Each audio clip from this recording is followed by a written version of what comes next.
Assalamualaikum warahmatullahi wabarakatuh. Selamat datang kawan-kawan semua di channel Riam Biru.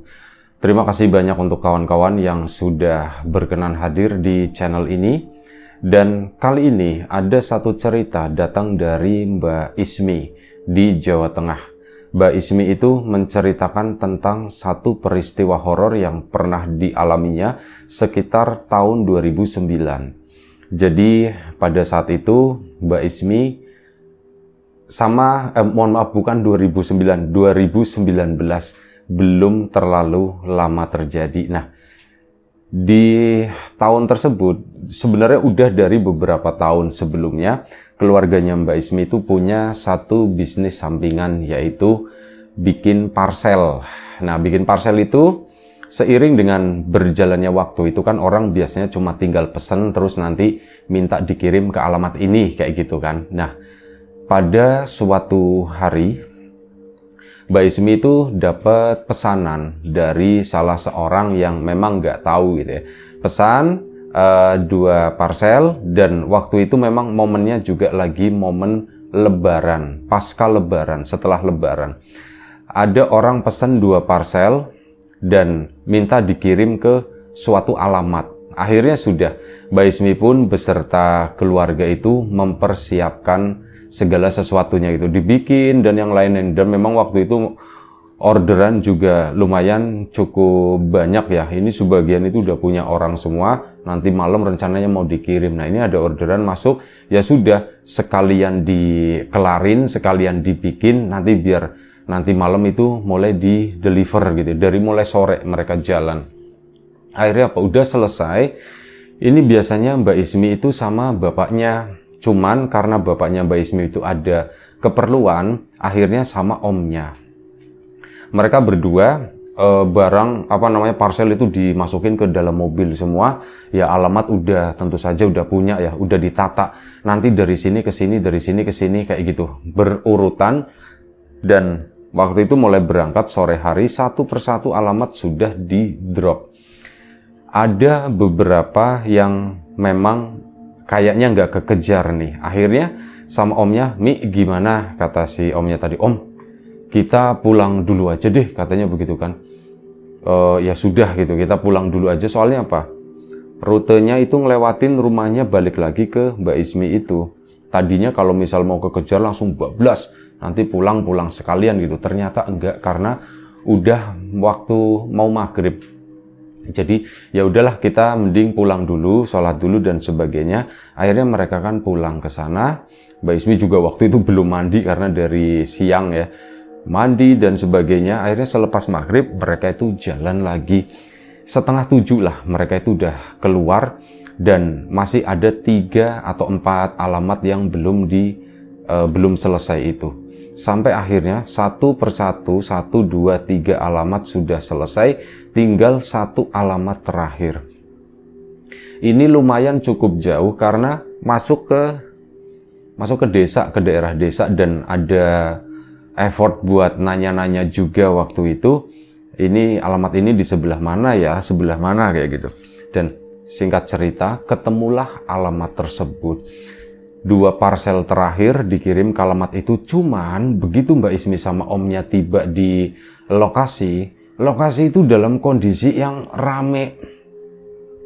"Om, kok rame, banyak orang di situ ya Om ya?" "Iya, perasaannya Mbak Ismi itu udah ndak enak. Soalnya apa? Beberapa sofa itu udah dikeluarkan di sana. Gak ada kode bendera kuning atau apa gitu ya. Masalah itu kan tergantung daerah ya, kadang ada yang ngasih, ada yang enggak. Cuman perasaannya Mbak Ismi mengatakan seperti itu. Jangan-jangan ada yang meninggal lagi gitu. Nah, Mbak Ismi pun bingung. "Om, ini gimana Om? Alamatnya bener ini Om." Bentar, tak pastiin dulu," kata si omnya. Akhirnya omnya kan keluar nanya sama bapak-bapak yang ada di situ. "Pak, nuwun sewu, saya mau tanya, saya mau nganter parcel, ada parcel. Ini alamatnya ini gitu. Penerimanya itu Ibu Suryah," kata si itu kan. Si bapaknya, "Loh, bener Mas, alamatnya ini Mas. Cuman ini orangnya yang terima udah meninggal Mas," kata si bapak itu. "Loh, Pak, udah meninggal Pak? Iya meninggal. Kapan Pak? Ditanya gitu kan. Meninggal tadi sore katanya, sebelum maghrib. Berarti kalau misalkan omnya si ini sama Mbak Ismi tadi sore kesini, yaitu pas lagi meninggalnya gitu, lagi mungkin lagi sakratul maut atau gimana gitu. Balik lah, oh ya Pak, makasih Pak. Terus ini saya bingung ya Pak, ini parselnya dari siapa? Nggak tahu saya, ya ada yang ngirim, ini namanya ini gitu ya. Dan akhirnya sudah, ya udah Mas, mending dibawa ke sana aja, diantar sama bapak-bapak tersebut. Mbak Ismi juga ikut turun waktu itu ke sana, nganterin parcel itu. Di situ bapak-bapak lagi mempersiapkan dan sebagainya. Ketemu sama keluarganya, Bu. Ini ada parcel dari siapa katanya. Ditanya begitu kan. Dari si ini, menyebutin satu nama. Nah, keluarganya itu, Mas, bawa lagi aja parcelnya. Loh, kenapa Bu? Kami nggak mau nerima, katanya begitu. Mungkin ini anaknya ibu yang meninggal tadi ya. Kami nggak mau nerima. Tapi tugas saya cuma nganterin parcel ini. Udah, parcel ini enggak, kami nggak nerima, katanya begitu. Udah bilang mau diterima, enggak, kami nggak nerima. Mas, dibawa lagi aja. Bilang sama orangnya, paketnya udah sampai, kata si ibu itu. Oh, tapi enggak apa-apa nih Bu. Ya enggak apa-apa, atau mungkin dikasih ke ini siapa gitu, tetangga di sini. Ayo terserah, katanya. Yang penting kami nggak mau nerima parcel itu, kata situ. Kan bertanya-tanya, Mbak Ismi juga serba salah gitu. Di sini lagi suasananya berduka, di sini ada perdebatan masalah parcel kayak gini. Om, udah Om, biarin aja Om. Ini aja kita ngomong sama ya perwakilan Pak ini ya Pak. Sampean sebagai saksi ya Pak, saya udah menyerahkan parcel ini, katanya begitu, kata si omnya. Iya, parcelnya udah diterima. Ya sudah Pak, ini terserah nanti mau dibagi atau gimana. Soalnya ini udah dibayar, katanya. Oh gitu Mas. Iya Pak, ini silakan. Akhirnya parcel itu pun ditinggalkan di sana. Ini si Om sama Mbak Ismi pun akhirnya keluar dari rumah tersebut. Pulanglah, masuk ke dalam mobil lagi. Ya sepanjang perjalanan itu bahas itulah. Om, kenapa ya Om ya? Kira-kira keluarganya itu ndak mau nerima parcel tersebut. Ya ndak tahu, sebenarnya penasaran juga sih. Cuman mau nanya-nanya ya ndak enak ya Mia. Iya Om gitu.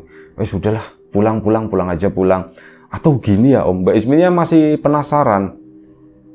Ini jangan-jangan dari anaknya atau gimana. Ya udah Om, aku update dulu ya, katanya begitu kan. Akhirnya diinformasikan ya kalau paket itu udah sampai. Tadi udah sempat foto juga dan sebagainya. Itu udah sampai, dikirim ke si pengirim tadi.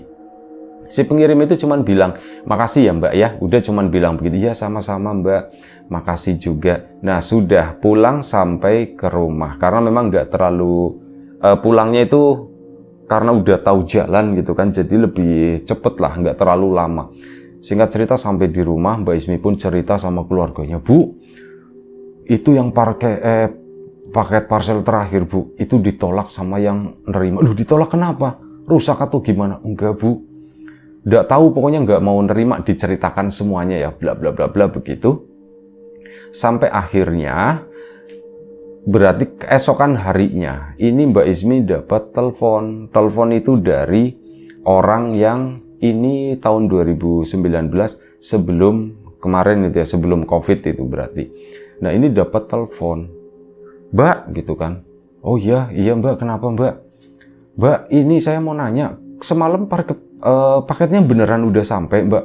Udah Mbak, udah sampai kan, udah saya foto di situ. Maksudnya diterima atau enggak Mbak? Enggak Mbak, enggak diterima. Loh enggak diterima, terus yang terima siapa? Ya kami udah serah terima di situ, cuman pihak keluarga tersebut enggak mau nerima. Dan ya kami ndak enak soalnya di situ lagi ada orang meninggal. Hah? Orang meninggal siapa? Alamatnya sih Bu Suriah, katanya, kata bapak yang di depan yang meninggal Bu Suriah. Innalillahi. Ternyata yang ngirim parcel itu adalah anaknya Bu Suriah yang bekerja atau berada di luar kota. Di situ. Loh, Mbak, beneran meninggal? Iya Mbak, beneran meninggal. Bu Suriah meninggal? Iya meninggal. Anaknya pun nangis di situ, mana telepon yang gak ditutup-tutup. Mbak ini kan nggak enak, Mbak Ismi mau nutup duluan. Ditungguin nangis 2-3 menit sampai, ya sudah Mbak, nanti saya kabarin lagi, kata si itu ya. Iya, udah. Ternyata yang bersangkutan, yang tadi nelpon, itu pulang ke kampung tersebut ya, karena mendengar ibunya itu meninggal. Dan secara nggak sengaja, gampangannya begitu ya, Mbak Ismi itu jadi keseret-seret ke masalah ini. Begitu sampai di rumah, begitu sampai di tempat tersebut, di kota tersebut, ini langsung mengunjungi itu ya, rumah tersebut dan ke pemakaman mungkin. Nah setelah itu Mbak Ismi itu ditelepon lagi, Mbak, saya minta alamatnya Mbak, katanya. Oh iya, ini Mbak Ismi pun akhirnya dikasih. Dan orang tersebut, ini suami istri sama satu anak kecil itu datang ke rumahnya Mbak Ismi di situ. Cerita semuanya, Mbak, makasih ya Mbak ya, aku udah dikasih tahu gitu ya. Emang gak ada yang ngasih tahu Mbaknya ya? Gak ada Mbak, saya itu anak yang dibenci, katanya begitu. Anak yang dibenci sama saudara-saudara yang lain. Oh begitu ya. Mbak Ismi nggak mau ikut campur atau gimana, cuman ini pasangan itu akhirnya cerita semuanya. Jadi dari semuanya anak-anaknya Bu Surya itu kami yang paling berhasil, dan nggak tahu awalnya kami juga tinggal di kampung tersebut, tapi rasa-rasanya tinggal di situ kami tuh kayak ngerasa nggak punya saudara sama sekali, bener-bener dimusuhin. Lebaran ya kayak gitu, giliran mau ketemu sama ibu malah kayak gitu, kamu mau ngapain kesini, dibegitukan, padahal kami itu nggak punya salah apa-apa Mbak. Mereka tuh kayak faktor iri atau apa gitu ya. Dan ibu sendiri juga sebenarnya kayak gitu, baik-baik aja. Ibu juga waktu itu sering main ke tempat kami, dan ya begitulah. Nggak tahu dengan saudara-saudaraku Mbak, itu yang nerima paket mungkin semalam itu kakakku yang kedua, itu ya orangnya memang begitu Mbak. Nggak tahu kenapa gitu, kami pun nggak tahu ya, sambil nangis ceritanya, sampai akhirnya udah Mbak Ismi pun sedikit banyak tahu cerita tersebut. Oh jadi begitu Mbak, makasih ya Mbak ya. Kalau misalkan saya nggak pesen parcel sama jenengan, artinya saya itu nggak pernah tahu, nggak pernah bakalan tahu kalau ibu saya udah meninggal, katanya itu. Oh jadi pikir-pikir kata Mbak Ismi, iya juga ya. Secara kebetulan gitu ya, pesen parcel ke sana. Akhirnya aku tahu, aku ngasih tahu ke si Mbak itu kalau ibunya tuh meninggal. Dan nggak lama mungkin main di sana, kurang lebih sekitar 1,5 jam, mereka pun pamit pulang. Dan katanya mau pulang ke rumah, ke kampung sana, tapi mau menginap dulu sekitar 1 malam di kota tersebut. Nah, sudah kan, Mbak Ismi pun sudah mulai, ya memang masih sedikit agak syok dengan cerita tersebut, tapi karena ada kiriman-kiriman yang lain yang belum selesai, Mbak Ismi pun sedikit-sedikit mengerjakan itu, dan ya semoga besok itu bisa langsung dikirim secepatnya.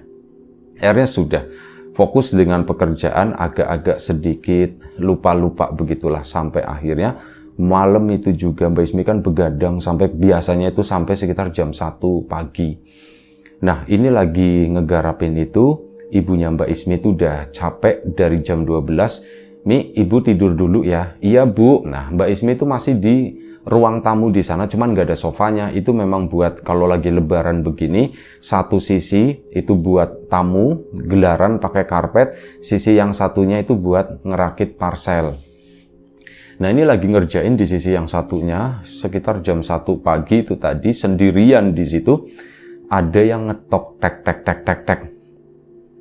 Siapa yang ngetok? Memang rumahnya Mbak Ismi pagernya itu nggak pernah ketutup, udah karatan, udah nggak bisa ditutup. Tek, ada yang ngetok loh. Siapa? Korden kan udah nutup ya. Dibuka sama Mbak Ismi. Itu seorang perempuan, seorang ibu-ibu. Ibu-ibu mau ngapain? Ibu-ibu dengan dandanan yang menurut Mbak Ismi itu agak aneh. Dandanannya biasa, kayak perempuan-perempuan desa yang rapi, nggak pakai kebaya enggak, tapi pakai rok-rok yang agak sedikit formal lah, yang jarang dipakai gitu ya. Rambutnya diikat ke belakang, rapi juga, sepertinya disisir, terus pakai giwangnya tuh lumayan cukup gede, dan make upan, cantik lah. Ibu-ibu itu sendiri sebenarnya udah tua, usia mungkin udah 60 tahunan. Ibu-ibu yang lumayan cukup kurus badannya dan ngetok. Mbak Ismi kan ngebuka gitu ya. Iya Bu gitu kan.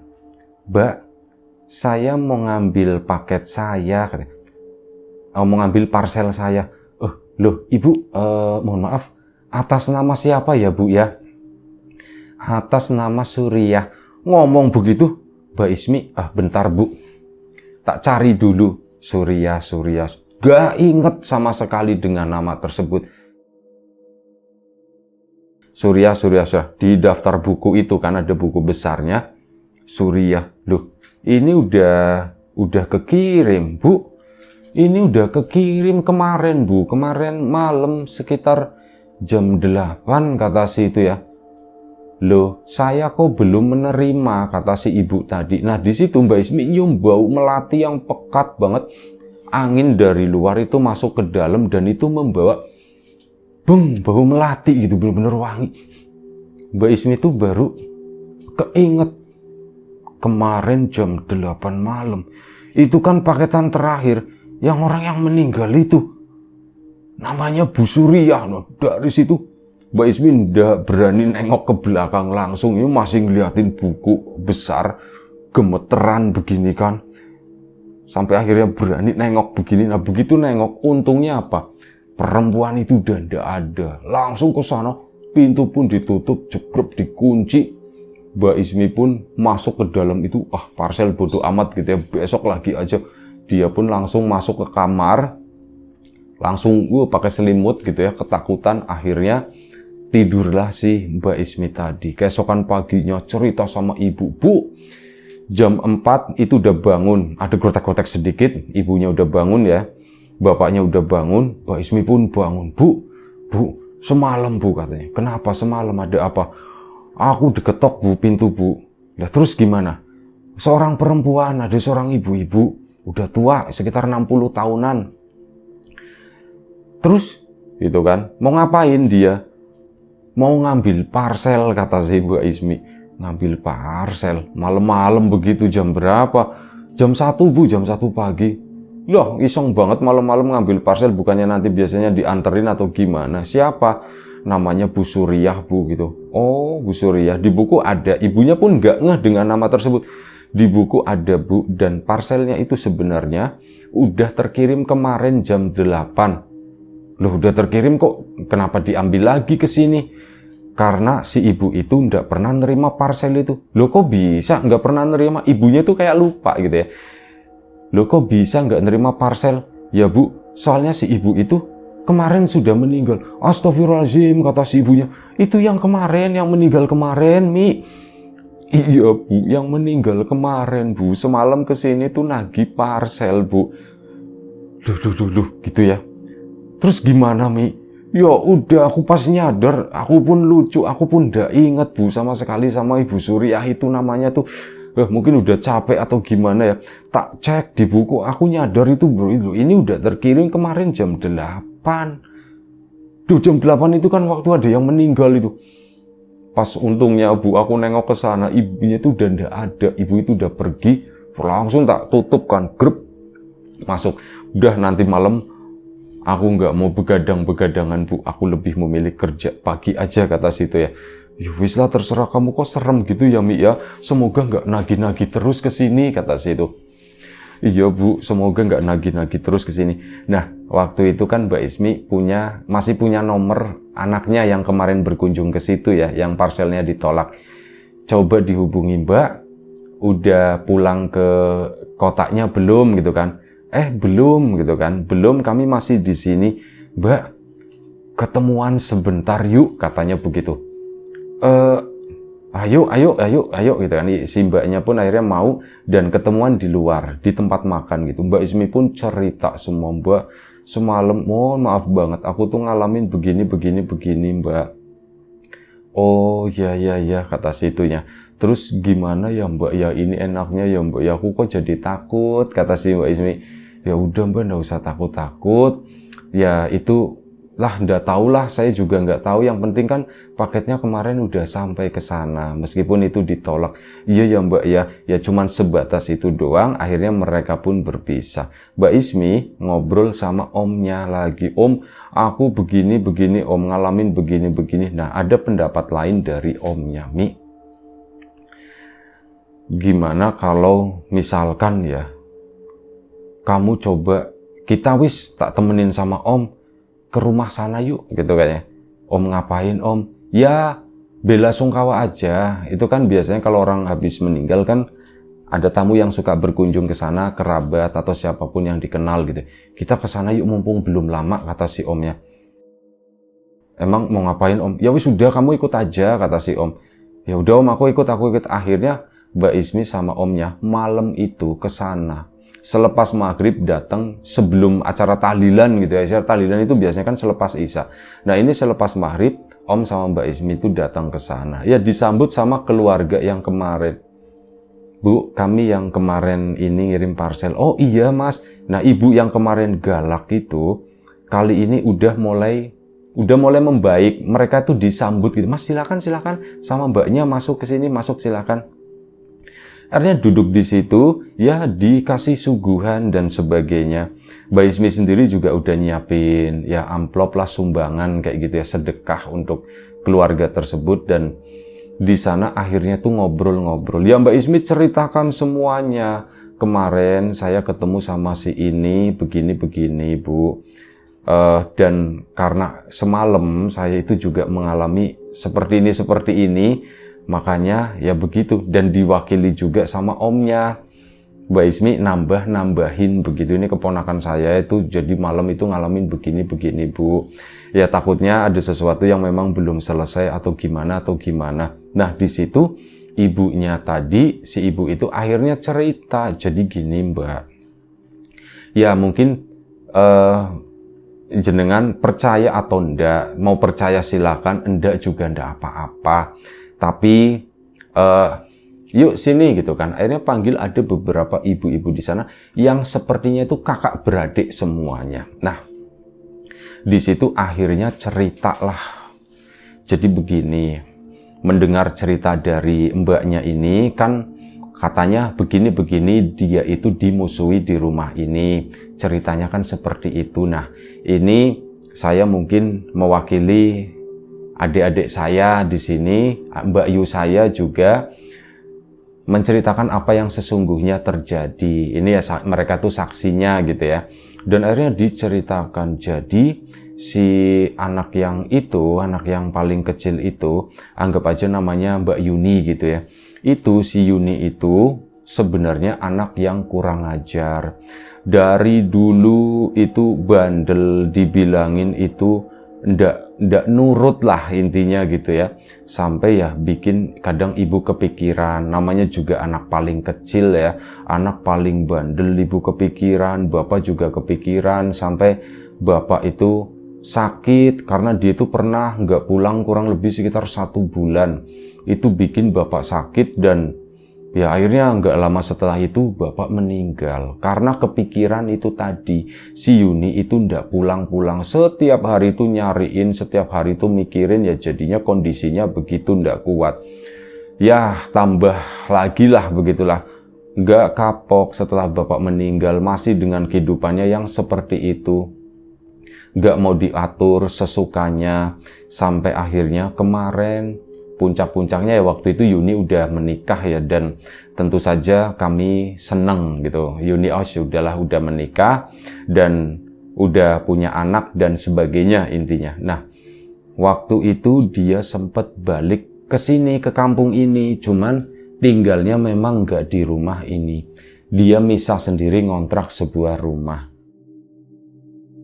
Tanpa disangka-sangka ya kami berpikir Yuni itu, tak pikir udah berubah gitu ya, menjadi seseorang, oh adikku sekarang itu udah menjadi lebih baik, udah sopan, udah enak lah buat dipakai bercanda. Kami pun akhirnya ya mengizinkan, membebaskan gitulah. Kami udah nggak ngawas-ngawas lagi segala macam, udah nggak ada curiga, udah nggak apa, berkeliling-keliling ya di rumah inilah, udah seperti dulu lagi. Seneng bukan main kami melihat adik kami itu ada perubahan seperti itu. Tapi nggak disangka-sangka Mbak, bener-bener nggak disangka-sangka. Ibu kami, almarhumah yang meninggal itu kan punya beberapa ya pegangan lah, ada harta gitu ya. Itu memang paling banyak itu bentuknya itu emas Mbak. Dan ya kami alangkah kagetnya suatu hari Yuni itu tiba-tiba nggak datang ke rumah.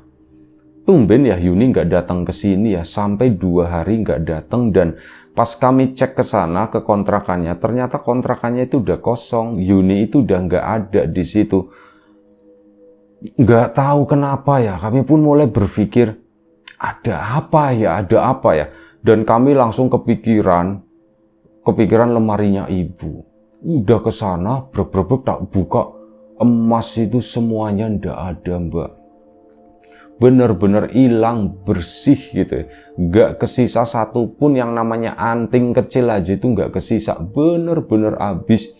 Dan ibu tahu hal itu ya, ibu sedih tentu saja, ibu marah gitu ya, kok seperti itu ya Yuni ya, nggak berubah-berubah.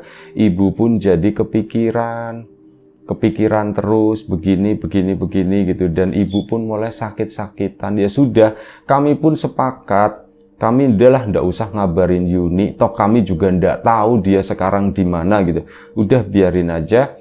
Ya sampai ibu meninggal pun begitu, kami gak mau ngabarin, dan alangkah kesalnya kami, ya nuwun sewu, mohon maaf ya, mbaknya kan waktu itu belum tahu orang meninggal, orang tuanya, malah yang datang itu parcel gitu.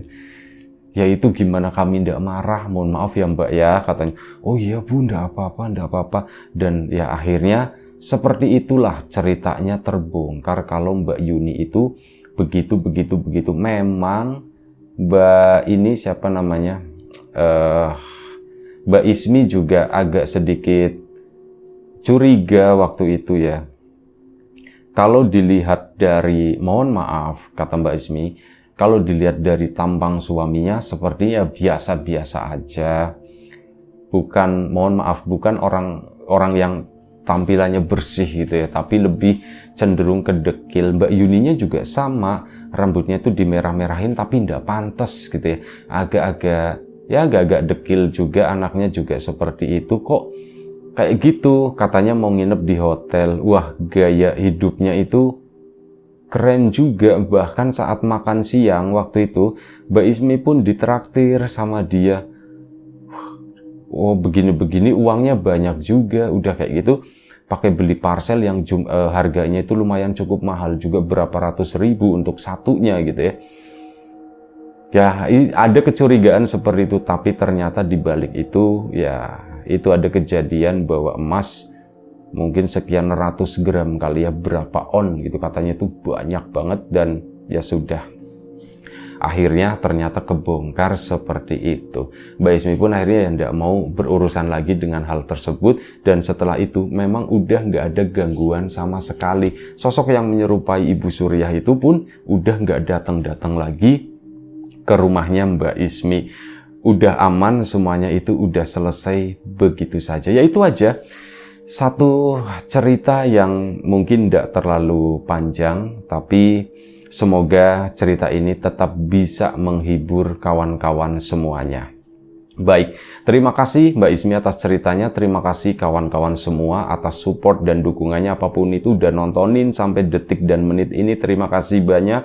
Kawan-kawan yang udah kasih support, udah kasih dukungan dalam bentuk apapun itu, kawan-kawan subscriber, kawan-kawan membership, kawan-kawan yang sudah ngasih super thanks ke Riam Biru, terima kasih banyak.